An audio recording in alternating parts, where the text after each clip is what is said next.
hoy vamos a considerar desde el verso 14 al verso 18. Ese va a ser nuestra lectura en el día de hoy. Allí me están ayudando con el Power. Vamos a tener la lectura del pasaje. Dice así la Escritura: y aquel verbo, refiriéndose a Cristo, y aquel verbo fue hecho carne y habitó entre nosotros, y vimos su gloria, gloria como del unigénito del Padre, lleno de gracia y verdad. Juan dio testimonio de él y clamó diciendo: este es de quien yo decía, el que viene después de mí es antes de mí, porque era primero que yo. Porque de su plenitud tomamos todos, y gracia sobre gracia. Pues la ley por medio de Moisés fue dada, pero la gracia y la verdad vinieron por medio de Jesucristo. A Dios nadie le vio jamás. El unigénito Hijo que está en el seno del Padre, Él le ha dado a conocer. Hasta aquí nomás la consideración del texto bíblico. Vamos a tratar de, con la ayuda del Señor, tener algunas consideraciones. El primer punto que vamos a destacar juntos es la naturaleza de su encarnación. Cuando hablamos de su encarnación, hablamos de que Dios se hizo hombre en la persona de Cristo Jesús. En el cumplimiento del tiempo, Dios envió a su Hijo, nacido de mujer. Y así fue como Dios se hizo hombre. Nació de la Virgen María, como conocemos la historia bíblica, creció como uno de nosotros, pero con la diferencia que fue sin pecado. Pero el texto dice que aquel verbo fue hecho carne. En el verso 14 hay una declaración muy concisa, importante, sublime, que habla de la encarnación de Cristo Jesús, y es uno de los textos o versículos más importantes de las Sagradas Escrituras, porque nos habla de que Dios se hizo hombre. Expresa el hecho real de que Dios asumió la humanidad en la encarnación. Se revistió de humanidad, se hizo hombre. Lo infinito se hizo finito. Allí vemos en la placa, lo infinito se hizo finito. ¿Por qué? Porque Cristo, como veíamos en el capítulo 1, era preexistente a toda la creación. Y aquello que no tiene principio y que no tiene fin, entra en el tiempo y se hace finito. La eternidad entró en el tiempo. El Dios eterno, el que no tiene principio ni fin, en el cumplimiento del tiempo, dice la Escritura, nacido de mujer.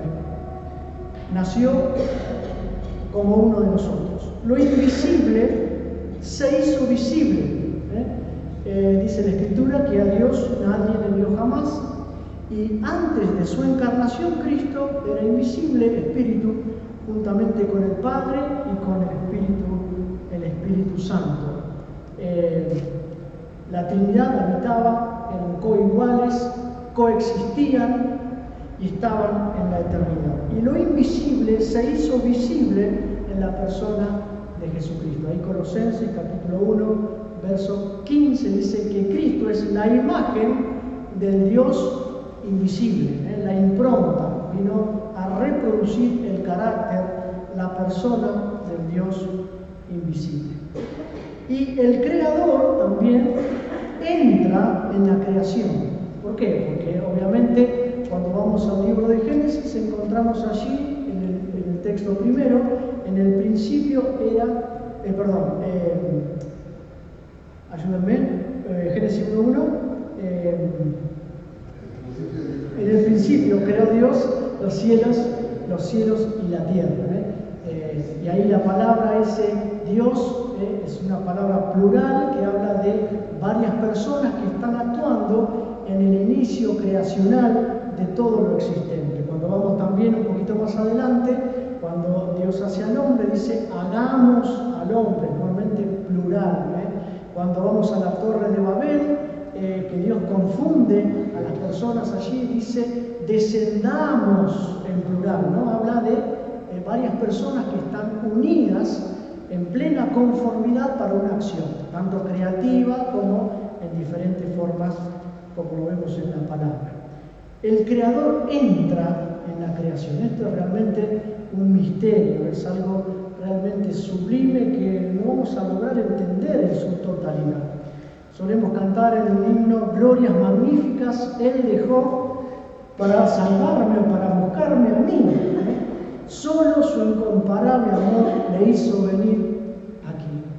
Realmente esto es grandioso, que el Dios eterno se haga hombre para venir a buscar a una de sus criaturas, miserables, pecadores, perdidos, hundidos en el fango del pecado, en el barro, en el lodo cenagoso. El Dios eterno se hizo hombre. Y el texto dice: y aquel verbo fue hecho carne. Hay una palabra que aparece allí que dice fue hecho. Y la palabra en el original es ginomai, pero bueno, no quiere decir que Cristo dejó de ser el verbo eterno cuando se encarnó y se hizo hombre. No quiere decir que fue hecho y dejó de ser. No. Fue hecho carne, pero siguió siendo Dios. Esto es algo también grandioso. Retuvo su divinidad en su encarnación. No dejó de ser Dios. Fue hecho hombre, pero siguió siendo el Dios eterno, todopoderoso, creador, que no tiene principio ni fin. Siguió siendo Dios. ¿Qué quiere decir esto? Que en Él, en Cristo, habitaba corporalmente, como dice el texto, toda la divinidad. ¿Qué quiere decir? Siguió siendo Dios, el Dios creador. Y también se hizo completamente hombre, se revistió de humanidad. Y también fue hombre, fue totalmente humano, se revistió de humanidad. Allí me están siguiendo perfectamente, gracias. Divinidad y humanidad habitaban en la persona de Cristo. Fue hecho carne, pero no dejó de ser el Dios eterno, creador del cielo y de la tierra. Aquel verbo fue hecho carne. Y la palabra carne allí es sar, no tiene la connotación negativa que expresa su humanidad. Por ejemplo, en Gálatas vemos las obras de la carne, y bueno, allí el autor describe un montón de cosas que son totalmente negativas. No se refiere a esto, sino que se refiere a su humanidad. ¿Qué quiere decir? Tomó cuerpo, tomó carne y hueso, como tenemos cada uno de nosotros. Cristo, el Verbo, se reviste de humanidad para ser semejantes a nosotros, pero con una diferencia: sin pecado. Cristo no pecó, dice la Escritura, que no se halló engaño en su boca, no hizo maldad, no pecó, pero fue un hombre como vos y como yo. Tuvo hambre, tuvo sed, porque se paró junto a un pozo y le dijo a una mujer: dame de beber. Lloró frente a la tumba de su amigo Lázaro, se estremeció de espíritu sobre Jerusalén, viendo la idolatría y viendo cómo se perdían y viendo cómo rechazaban la buena noticia de Dios, etcétera, etcétera. Cristo tuvo un cuerpo de carne y hueso como tenemos nosotros. Era necesario para que en ese cuerpo cargase nuestro pecado, nuestra maldad, y la justicia de Dios cayera sobre él y muera como un hombre. Ahora bien, fíjense que allí en 1 Timoteo, capítulo 3, verso 16, dice algo también importante: e indiscutiblemente grande es el misterio de la piedad. Dios manifestado en ¿qué? En carne. Dios manifestado en carne, justificado en el Espíritu, visto de los ángeles, predicado a los gentiles, creído en el mundo, recibido en gloria. Lo importante es que Dios se revistió de humanidad y fue como uno de nosotros, pero sin pecado. Cantamos también en la Cena del Señor: mentes excelsas, no inquirid, no busquen, no indaguen, al Dios y hombre bendecid. Esto es realmente muy difícil de asimilar y de comprender en su totalidad. Primera Juan capítulo 4, verso 1 y 3, vamos a leer es un texto también importante para considerar. Dice: amados, no creáis a todo espíritu, sino probad los espíritus si son de Dios, porque muchos falsos profetas han salido por el mundo. En esto conoced el Espíritu de Dios.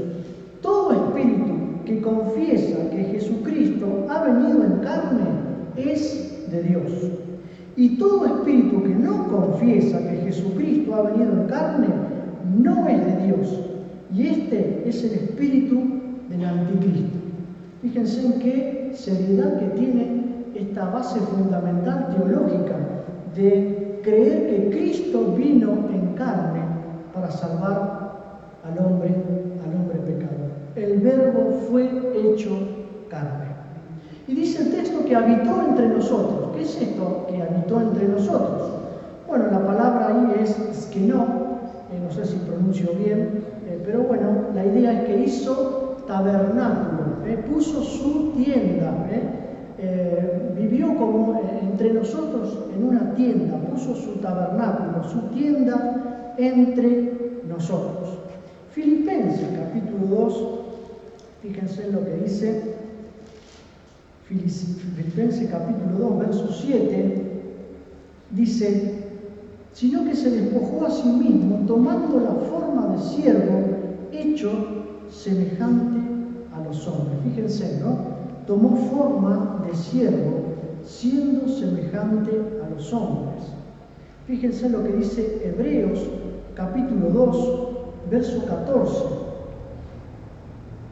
Así que, por cuanto los hijos participaron de carne y sangre, Él también, Cristo, participó de lo mismo para destruir por medio de la muerte al que tenía el imperio de la muerte, esto es, al diablo.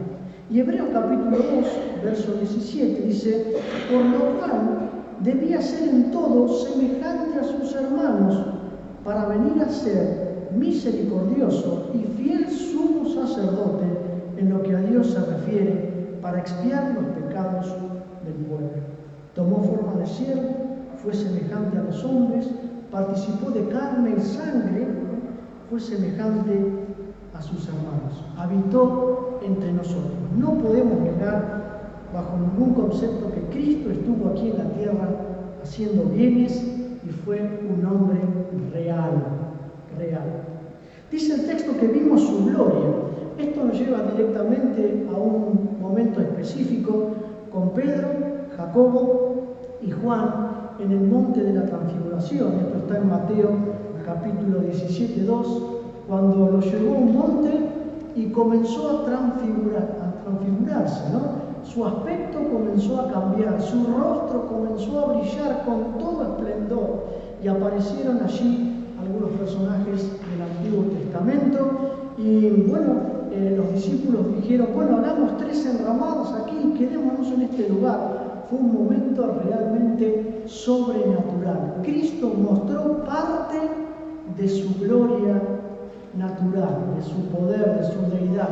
Dejó correr un poco su humanidad y vieron la gloria de Dios, ¿no? ¿Qué momento habrá sido ese en particular? Los discípulos con el Señor Jesús, viendo al Señor con todo esplendor, brillando como el sol al mediodía. Pero también podemos entender que ellos vieron su gloria, también su gloria moral, su excelencia moral, porque Cristo realmente mostraba al Padre y todo lo que hacía era realmente digno de un Dios, digno de ser alabado, digno de ser considerado. Su excelencia moral también era parte de su gloria que Él mostraba a todo el mundo. Vimos su gloria. Pero dice el texto que fue el unigénito del Padre. Aquí entramos también en un tema importante. ¿Por qué? Porque la palabra que aparece allí es monógenes, que se traduce como unigénito, y no implica que Jesús fuese creado por Dios. Porque algunos piensan que Cristo fue creado, por eso dice unigénito. No, Cristo no fue creado, Cristo fue preexistente. existió desde la eternidad y hasta la eternidad, no tiene principio y no tiene fin, no fue creado. Cristo es Dios. El término no se refiere al origen de una persona, sino a la única en su género y en su clase. ¿Qué quiere decir? Cristo fue el único en su género, el único en su clase que vino a mostrar la gloria de Dios, y por eso es el único en su género, el Hijo de Dios, el Hijo del Hombre, como dice también Juan. Dice el texto que fue lleno de gracia y de verdad. Fue lleno de gracia y de verdad. Esto habla también de los atributos primarios de Dios. Dios es un Dios de toda gracia, y es un Dios de verdad. En Él habita toda la verdad. Jesucristo mismo dijo de sí mismo: yo soy el camino, la verdad y la vida. Nadie viene al Padre si no es por mí. Y Cristo fue lleno de gracia y de verdad. Y esta gracia se ha manifestado para salvación. Creo que esto es importante para tener en cuenta. Dios se ha manifestado, se ha revelado, se ha mostrado, se ha dado a conocer en la faz de Jesucristo, en la persona de Cristo. Dice Tito capítulo 2, verso 11, dice: porque la gracia de Dios se ha manifestado para salvación a todos los hombres. Este Dios de gracia, de toda gracia, se manifestó en Cristo. Y Cristo se manifestó como un Dios de toda gracia. ¿Para qué? Para salvación a todos los hombres. Pero también dice la Escritura que lleno de gracia y de verdad. Efesios capítulo 1, fíjense, 1:3, dice esto: bendito sea Dios y Padre de nuestro Señor Jesucristo, que nos bendijo con toda bendición espiritual en los lugares celestes en Cristo, según nos escogió en los lugares celestiales en Cristo, según nos escogió en Él antes de la fundación del mundo. Y el 13 dice, miren: en Él también vosotros, habiendo oído la palabra de verdad, aquí está la palabra de verdad, el evangelio de vuestra salvación, y habiendo creído en Él, fuisteis sellados con el Espíritu Santo de la promesa. En Él habitaba gracia y verdad. Él mismo era la verdad. Y también la palabra de Dios es la verdad. Fíjense en cómo se va viendo esta teología, este principio bíblico. La verdad que es Cristo, su palabra que es verdad. Y cómo llega al hombre y el hombre puede recibir esta gracia y esta verdad. Y en 1 Timoteo capítulo 2, verso 4, miren lo que dice allí. 1 Timoteo capítulo 2, verso 4, dice: el cual Dios quiere que todos los hombres sean salvos y vengan al conocimiento de la verdad. Gracia y verdad, desplegadas en la persona de Cristo, a través de su palabra, a través de su manifestación gloriosa a los hombres, a través de su encarnación. Grande es este misterio, hermanos. Realmente es algo sublime lo que encontramos en la palabra de Dios. Luego vemos los testigos de la encarnación de Cristo. Y aparece obviamente Juan en el verso 15. Dice: Juan el Bautista, él dio testimonio de Cristo. Como el que dio testimonio de Cristo aparece como aquel que habló acerca de Cristo, hablándole a las personas de Él. Él preparó el camino para que Cristo pudiese comenzar su ministerio. Juan el Bautista le bautizó y Cristo comenzó a predicar el reino de Dios. Y también vemos la preexistencia de Cristo, porque Juan el Bautista dice: este es antes de mí y es primero que yo. Obviamente habla de la preexistencia de Cristo, este texto que estamos viendo en Juan capítulo 1, verso 15. Juan fue uno de los testigos realmente importantes que vino a hablar también de Cristo el Salvador. Pero el texto dice aún más. Dice que de su plenitud tomamos todos gracia sobre gracia. Este es un texto precioso, el verso 16, y habla que de su persona divina tomamos todos, aquellos que hemos creído, podemos ir a Él como el Dios de toda gracia, de toda plenitud, y de Él tomamos todo. Algo vimos el domingo acerca de la vid verdadera, estamos unidos a Él y tomamos de Él, y somos nutridos de Él. De su gracia y verdad tomamos para las necesidades espirituales. Solamente Él puede ayudarnos en las necesidades espirituales más profundas que tengamos.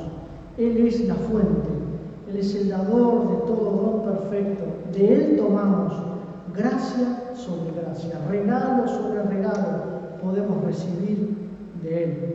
Es un abastecimiento abundante, no hay escasez en Él. Podemos recurrir a Él continuamente, y continuamente vamos a encontrar el abastecimiento para nuestra vida espiritual. Y nunca nos vamos a cansar de recibir de nuestro gran Dios y Salvador Jesucristo.